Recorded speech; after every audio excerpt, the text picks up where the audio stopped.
morning, folks. It is early. It's nice fall morning. It's about 55 degrees in my truck. And today we're going to do something a little bit different. I am actually going to take you guys on a little field trip. So as you know, I love composting my lawn. I love everything about it. I love the fact that it actually changes the composition of my soil. I love that it actually adds nitrogen, natural nitrogen to my lawn. And it just all around just does a really good job of changing everything and enhancing the soil profile of my lawn. You also should know by now that I love the composting facility that my city provides. I live in Franklin, Tennessee, just south of Nashville, and the city of Franklin actually has their own composting facility. So I've been talking to the city and to the facility manager there to try and get permission to visit the facility and do a tour. I've been working with Todd King, who is the facilities manager over there, and we finally got permission to go over. So that's where we're headed today. Hopefully you guys will enjoy this. I really do love the fact that our city provides this service to the citizens here. And hopefully we'll all learn something new, and we'll just enjoy a little change of pace in what we normally do. So see you guys in a minute. All right, good morning, folks. Well, today we've got a special guest, Todd King. He is the facilities manager here at the composting facility for Franklin. And he's been gracious enough to set up some time with us. The city of Franklin was gracious enough to allow us to come out and do some filming and to just do a tour of the facility. And Todd and his crew are gonna kind of show us the process of how they put together the compost. So, So Todd, tell us a little bit about yourself, how you got started and like how the facility works and all that. We started this program in 2008. Okay. In 2008, we collected 3,380 leaves. That was it. Okay. This past year, we collected 14,000. Wow. So as the city grows, so do we.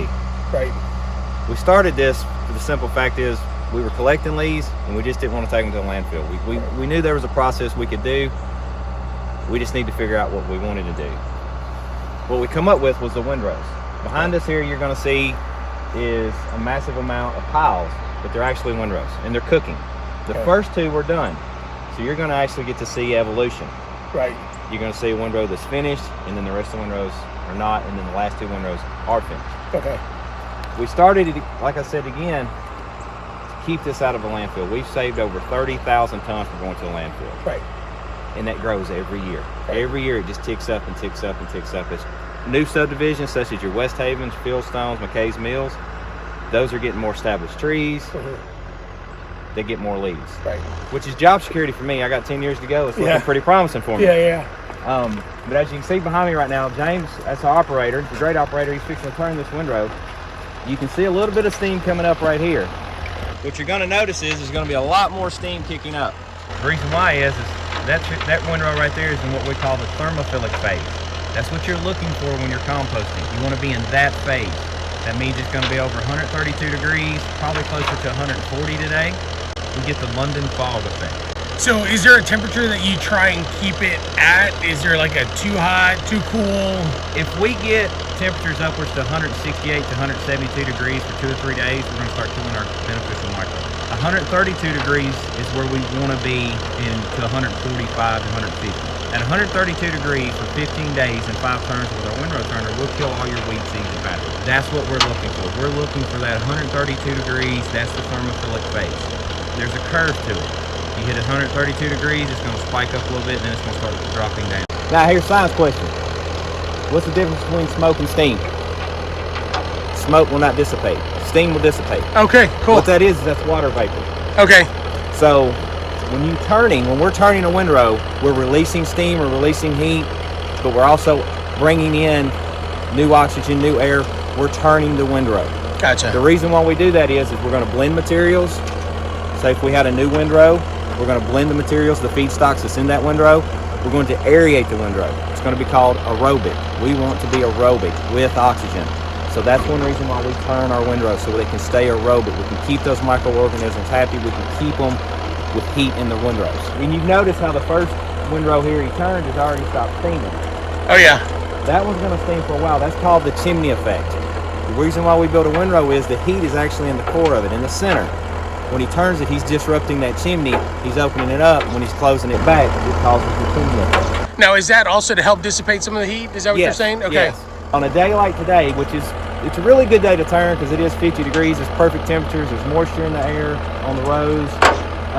This is the perfect time for us to be turning because we're getting the moisture right back in the row. Right. So Very cool.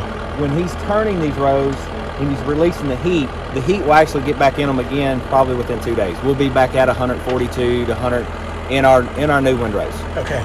We have a recipe.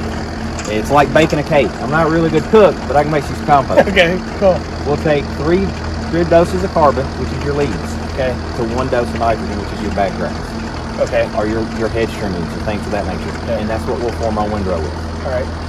After our process will take anywhere between 14 to 16 weeks, but what we do is we don't get paid to sell compost, we get paid to make it. So we're gonna try to make you the best compost we can here at the City of Franklin. We'll let it sit for another 4 weeks, around 20 to 22 weeks, and that's finished. It's cured, it's done. There should be no non-beneficial microbes. The temperature should be ambient or close to it, Okay. and it's then ready to sell. Then we'll screen it. Okay, so from the time that you get the compost, or not the compost, the bag goods here, to the time that you're in there selling, how long is that? Well, this year's depending on weather. Okay. Yeah, the rain is really disruptive this year, but it's usually around 22 to 24 weeks. Okay. From the time that windrow's laid out to the time we put it in there. Okay. The actual curing time is around 30 days. You want around 4 weeks. That's pretty of curing. quick. Yeah. So 16 weeks is to us to get to this first windrow here, finished product, and then we'll let it sit for another 30 days Okay. to cure out, finish out, and then we screen. Okay. I bought the compost from one of our landscapers near my house, and it was horrible. I mean, it stunk. It was a bunch of bugs. I mean, there was a lot of debris. And when I get it from you guys, it's like really good quality. It's dirt. Thank you. I mean, it smells good. Like I'm out here, there is no smell. It smells like dirt. I mean, which is what you want, right? Yeah, you want a sweet earthly smell. It's funny because the description I had for the compost that I got was it was like if you imagine, dirty feet that's on fire, that's what it smelled like. And it was horrible. And for me, because I use it in my lawn, trying to change the composition of the dirt in my lawn, having a bunch of debris, a bunch of leaves and stuff like that doesn't help me. No. I mean, it's just covering up my lawn. It's going to kill it, and I'm having to constantly rake it all out. What we're doing right here, this is our screener. All right. 5/8 screen. This is what's going to get into your soil-like quality. You see your overs coming out. Okay. Coming out over here. Okay. The reason why we screen this, we're able to get a much better quality product. Right. You wouldn't want that in your garden. No, not at all. What we do with that is we put it right back in the road. Very cool. So now it drops in right in there, and then it's got a drum. Got it. So the screen, there's a conveyor belt that's going to sit under the tumbler. So Right. about 120 feet. So the screen material hits that one, comes out this end, the over comes out this end. So now this is the finished product, right? Right here. So this is the stuff you'll sell. That's the compost we sell for $20 a yard. This is just a really cool operation. I mean, I think it's one of the neatest things that we do as a city. I mean, I use a ton of it, like I said.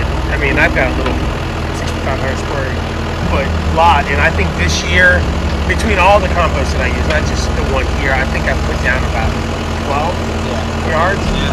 I mean, You've been here a lot. Yeah. that's a lot for a little, 6,500 square foot lot.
So what we'll do out here is called synchronization. We'll lay out 2 windrows at the same time, and after about 6 to 8 weeks, those windrows are going to drop. we can combine them and lay out another windrow. And that keeps the process going. It keeps me and him really busy. It's just two of us. Just two of you? Two of us out here. How long you been with us now? 6 years? I've been 6 years. I've been up here for the last 2 years full time. So James, were you working somewhere else in the city, or how'd that work? I was in the street department doing the concrete, Okay. asphalt patching, just whatever, really back and forth there. And whenever I could, I come up here. Okay. It was something I wanted to do. Yeah. It took me, like I said, almost 4 years, but finally I got here. Yeah, that's great. Okay, you guys are the two that I see every time I come here. Yeah, we'll probably be the only two. All right, folks. Well, that's pretty much all I've got for you today. I hope you enjoyed that little tour of the Franklin composting facility. One of the things that I wanted to encourage you all to do is to look around at your own cities and find out if they offer this type of service. Most cities are trying to save money and generate revenue at the same time. This is one of those things that actually does both for our city. The other thing to keep in mind is that they don't just sell to the citizens of Franklin. I thought that the citizens of Franklin were the only ones that could actually purchase compost from the city of Franklin.